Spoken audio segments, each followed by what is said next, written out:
Bernard Shaw ஒரு நாள் ஆத்துல குளிச்சிட்டு இருந்தாரு. 12ஆம் வகுப்பு படிக்கின்ற ஒரு மாணவன் போய், நான் ரொம்ப முயற்சி பண்றேன், என்னால நிறைய மார்க் வாங்கி கிளாஸ்ல ஃபர்ஸ்ட் வரணும்னு நினைக்கிறேன், என்னால முடியலன்னா. ஆத்துல குளிச்சிட்டு இருந்த ஒரு உண்மை சம்பவம். நீங்க வாடான்னாரு. இறங்கி போனான். கழுத்தை பிடிச்சி தண்ணிக்குள்ள வச்சு அமுக்கிட்டாரு.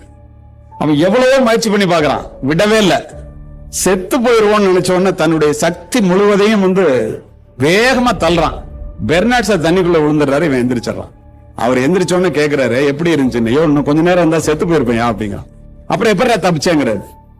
என்னுடைய சக்தி முழுவதையும் உபயோகித்து முயற்சி செய்தேன், வெற்றி பெற்றேன். அப்படி முயற்சி பண்ணி படிடா, நீ தமிழ்நாட்டுல இல்ல இந்தியால ஃபர்ஸ்ட் வந்துடலாம். சில பேர் நினைக்கலாம், எனக்கு மென்டல் பவர் கம்மியா இருக்கு, எனக்கு எபிலிட்டி கம்மியா இருக்கு, என்னால நிறைய நேரம் இருந்து போக்கஸ்டா படிக்க முடியல, கான்சென்ட்ரேஷன் இருக்க முடியல அப்படின்னு. முதல்ல எக்ஸாமினேஷன் அப்படிங்கறத நம்ம எப்படி பார்க்கிறோம்?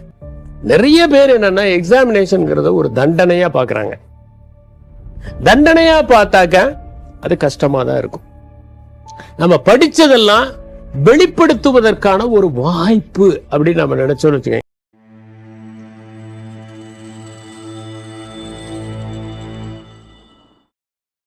புருஷன் நல்லா புரிஞ்சோ, இங்க உன்னை பத்தி நீ என்ன நினைச்சு வச்சிருக்கலாம் எனக்கு தெரியாது. ஆனா ஏன் கிட்ட கேட்டா நான் அடிச்சு சொல்லுவேன், நீ நினைக்கிறத விட உன்னோட உடம்போட கெப்பாசிட்டிங்கிறது 100 மடங்கு அதிகமானது. இங்க உன்னோட எபிலிட்டி, உன்னோட திறமை அதெல்லாம் ஒண்ணுமே கிடையாது.